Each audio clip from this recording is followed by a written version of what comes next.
So hey guys, হ্যাঁ এটাই তোমাদের সেই বংলিও যাকে তোমরা এতদিন শর্টসের মাধ্যমে দেখেছো। R15 একটা ক্যামেরা লাগিয়ে মানুষের সামনে গিয়ে কিছু স্পেশাল মুহূর্ত তুলে ধরা।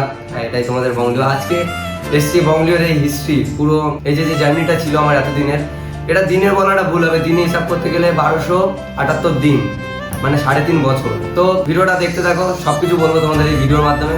সালটা ছিল 2023, আমি ভিডিও স্টার্ট করি ইউটিউব জার্নি। ব্লগ ভিডিও করলাম, ব্লগ ভিডিওতে মোটামুটি ঠিকঠাক চললো সবকিছু, 2 মাস 3 মাস করলাম। তারপরে না ঠিক হয়ে পারেনি, তেমন একটা ভিউ পাচ্ছি না, কিছু পাচ্ছি না, কোনো রেসপন্স পাচ্ছি না। বানালাম ফানি ভিডিও, ফানি ভিডিও করলাম, তাতেও কিচ্ছু হলো না। গ্রুপ মিলে কাজ করতাম আমরা, গ্রুপে আজ এ আসতো না, কাল ও আসতো না, এর জন্য আমরা পাচ্ছিলাম না করতে, তো ছেড়ে দিলাম। তারপরে কিছুদিন ওয়েট করার পরে তাও সে মন থেকে না কোনোদিন যাচ্ছিল না যে এই ইউটিউব জার্নিটা আমি ছেড়ে দেবো। কিন্তু তারপরেও চ্যানেল স্টার্ট করলাম, তোমার এক্সপেরিমেন্ট চ্যানেল। আমি চ্যানেলগুলো সব কিছু ডেসক্রিপশনে দিয়ে দেবো, তোমরা চাইলে দেখতে পারো যে এটা সত্যি না মিথ্যে, বংলিও কি মিথ্যে কথা বলছে। তারপরে আর কি, তারপরে বাড়ি গেলাম, বাড়ি গিয়ে নিজের ফ্যামিলির পরিস্থিতি দেখে, নিজের ফ্যামিলির অবস্থা দেখে আর পারলাম না নিজেকে সামনে রাখতে। আমার বাবা যথেষ্ট চেষ্টা করেছে, যথেষ্ট ভালোবাসা দিয়ে আমাদের সব স্বপ্ন পূরণ করেছে। আজ পর্যন্ত বাবার কাছে চেয়েছি, বাবা দেয়নি, এমনটা কখনো হয়নি। এখন বয়সটাও কম হয়নি, 18 বছর পার করেছিলাম, নিজের সিদ্ধান্ত নিজে নিতে শিখেছিলাম। তো আর কি, ধরলাম সংসারের হাল, চলে গেলাম বিদেশে। 1 মাস 2 মাস 3 মাস হয়ে গেল, 12টা মাস। তারপর না হুট করে এমন একটা ধাক্কা আমাদের ফ্যামিলির উপর লাগবে না, ভাবতে পারিনি। আসলে তোমাদের এখনো বলিনি যে আমার ফ্যামিলিতে কে কে আছে। মা আছে, বাবা আছে, বোন আছে, একটা ভাই আছে। বোন আমার সব থেকে ছোট, আমার একটা শর্টে তোমরা দেখেছো হয়তো ওকে। তো তখন না 1টা বছর যাওয়ার পরে ইনকামটা ঠিকঠাক ছিল মোটামুটি। তখন আবার হুট করে কি হলো, আমার ভাইয়ের প্রচন্ড শরীর খারাপ, পেটে ব্যথা, জ্বর, ঠান্ডা, কাশি, বমি সবকিছু হচ্ছিল। এবার বাড়ি থেকে, ফ্যামিলি থেকে সবাই আর কি ডাক্তারের কাছে যাচ্ছিল, তারপরে ট্রিটমেন্ট করাচ্ছিল। হুট করে ধরা পড়ে ওর পাথর হয়েছে। আমরা ভেবেছিলাম হয়তো ঠিক হয়ে যাবে, খুব তাড়াতাড়ি হসপিটাল, এই সব দৌড়াদৌড়ি করতে করতে করতে করতে ভাইয়ের অপারেশনের আগে যে চেকটা হয়, তো সেই চেক করার সময় ডক্টরে বলে যে ওর অপারেশন হওয়ার সময় ওর গলার মধ্যে একটা পাইপ ঢোকাতে হবে। তো পাইপ ঢোকাতে হবে, আমরা ফ্যামিলির সবাই শুনে, আমি তখন বাইরে, বাবা মা ভাই বোন ওরা সব বাড়িতেই, তো ওরাই সবকিছু দেখছিল আর আমি বাইরে বসে এই ফোনে কথা বলছিলাম। যতই হোক নিজের ভাইকে চোখের সামনে না দেখলে দাদারও মন ছটফট করে, এটা আমরা সবাই। তো তারপরে আর কি, তারপরে বাবা একদিন ফোন করলো সকালবেলা যে ভাইয়ের টেস্টটা হয়ে গেছে। আমি বললাম আচ্ছা তাহলে ঠিকঠাক আছে সবকিছু। তো বাবা তখন বললো যে না, কোনো প্রবলেম নেই, তুই অত টেনশন করিস না। তো আমিও টেনশন করলাম না, কিন্তু তারপরে আমার মা ফোন করলো। মা ফোন করে বলে যে বাবা শুনেছি ভাইয়ের কি হয়েছে? হ্যাঁ পাথর হয়েছে শুনলাম মা, এরকম ব্যাপার, ঠিক হয়ে যাবে ডাক্তারে বললো। মা বললো না রে বাবা, ভাইয়ের গলার মধ্যে একটা পাইপ ঢোকাতে হবে। পাইপটা কিসের আমি অতটা এক্সপ্লেন করে বলতে পারবো না। তো পাইপ ঢোকাতে হবে, পাইপটার দাম ছিল 35,000 টাকা।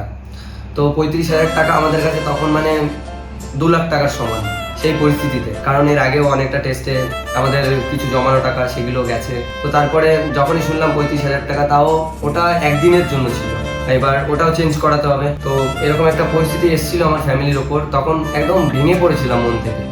তো ভাই তারপরে ফোন করলো, ভাই জানতো, বাবা বলেছিল যে ভাইকে জানাস না কিছু, কিন্তু কি করা যাবে, ও একটু জেদি ছিল।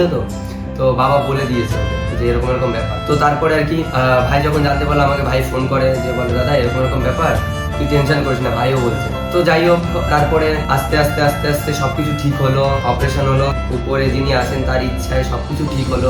তারপরে ভাই 2 মাস ঠিক হওয়ার পরে ভাই বলেন দেখ দাদা, আমি তো সব বুঝি, আমি আর পারলাম না রে, আমার এই সংসারের হালটা এরকম ভাবে দেখতে, তুই আর কতই বার করবি বল। আমার আর কিছু বলার সুযোগ পর্যন্ত দিল না।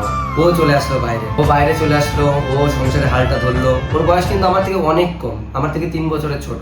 তাহলে তোমরা ভেবে নাও, ও সেই বয়সটাই ও সংসারে হাল ধরেছে। তারপরে কি 2 ভাই মিলে কাজ করলাম, ফ্যামিলির পরিস্থিতি ঠিক করলাম যতটা পেরেছি। নিজেদের ছোট হোক একটা নিজেদের বাড়ি করেছি, নিজেদের একটা গাড়ি করেছি, সব আমরা 2 ভাই মিলে করেছি। আমার বাবাও যতটা পেরেছে, আমি বলেছি আগে বাবার কথা, বাবা মা সবসময় চায় যে ছেলে মেয়েরা সবসময় ভালো থাকে। তো আমার বাবা মা যতটা দিয়ে পেরেছে আমাদের সাহায্য করেছে। আমার এই ভিডিওটা আমার মা বাবাও দেখবে, তো আমি তাদেরকে বলতে চাই যে তোমরা তোমার ছেলেকে এতটা পরিমাণে আশীর্বাদ করো মা বাবা, যাতে আমি আরো উঁচুতে উঠতে পারি, আমি সেই জায়গাটা পৌঁছাতে পারি যেখানে গেলে পারে তোমাদের একটা ভালো জীবন আমি যেন গিফট করতে পারি। অন্তত 3.5 বছর মানে হয়তো তোমাদের কাছে অনেকটা কম হতে পারে, কিন্তু আমার কাছে সেটা 1278 দিন। হঠাৎ রাত্রেবেলা ভাই আমাকে বললো যে দাদা তোর তো একটা স্বপ্ন ছিল, স্বপ্নটা পূরণ করবি না?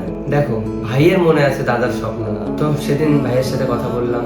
ভাই জানতো আমি ভিডিও করতাম, এটা ওটা সবই জানতো। তো আমাকে বললো যে দাদা এবার তো আমাদের সংসারের হাল অন্তত আগের থেকে অনেকটা ভালো আছে, তাহলে এবার তুই যা বাড়িতে গিয়ে স্বপ্নটা পূরণ কর, আমি তো আছি, আমি সব দেখে নেবো। ওর যে জাস্ট ওই কথাটা না, যে আমি সব দেখে নেবো, আর কিছু বলতে পারিনি তখন আমি। তারপরে বাড়ি আসলাম, বাড়ি এসে চ্যানেল বানালাম আবার। মানে একটা জেদ ছিল গাইস, একটা জেদ ছিল যে একদিন আমি পারবো, একদিন আমি করতে পারবোই আমার নিজের স্বপ্নটা পূরণ। তো দেখো ভগবান এমন করে আমাদের পরীক্ষা নেয় না বন্ধুরা, আমাদের বুঝতে দেয় না কিন্তু আমাদের বুঝিয়ে দেয়।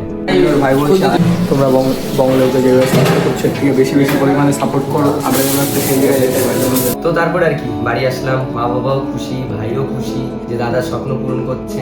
ততদিনে আমার মা বাবাও বুঝে গেছিল যে আমার অরিজিনালি মানে স্বপ্নটা কি, আমি কি চাইছিলাম এতদিন ধরে, যেটা আগে বুঝতো না। কারণ আমাদের সেই 1900 সালের মা বাবা, মানে 90s এর মা বাবা। তো তোমরা জানো যাদের 90s এর মা বাবা আছে তারা কতটা সরল সিধা হতে পারে।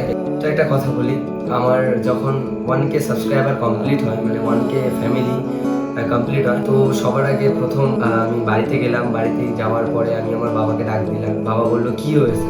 তো আমি বাবাকে বললাম যে বাবা আমার 1K সাবস্ক্রাইবার কমপ্লিট হয়ে গেছে। তো বাবা বললো 1K সাবস্ক্রাইবার মানে? আমি বাবাকে তখন বললাম যে বাবা 1K মানে হচ্ছে 1000, আর সাবস্ক্রাইবার মানে হচ্ছে একটা ফ্যামিলি। আমাকে 1000 লোক এই অনলাইনের দুনিয়ায় আমাকে চিনেছে, আমার ভিডিও দেখে ওরা। তো বাবার মুখে তখন যে হাসিটা না সত্যি দেখার মতন ছিল। আর তখন না জোশটা আরো মানে 5x বেড়ে গেল, 10x বেড়ে গেল তখন, যে না এখন যে ভিডিও করছি এর থেকে আরো ভালো ভিডিও করে আমি তোমাদের সবার মন জয় করবো। তো তোমরা শুনলে এই বঙ্গলিওর পেছনে হিস্ট্রিটা। তো তোমাদের লাস্ট একটাই কথা বলবো, এখন যে পরিমাণে তোমরা আমাকে ভালোবাসা দিচ্ছ, এই ভালোবাসাটাই দিতে থাকো। যে স্বপ্নটা আমার ছিল সেই স্বপ্নটা আমি একদিন এই তোমাদের হাত ধরে আমি পূরণ করব।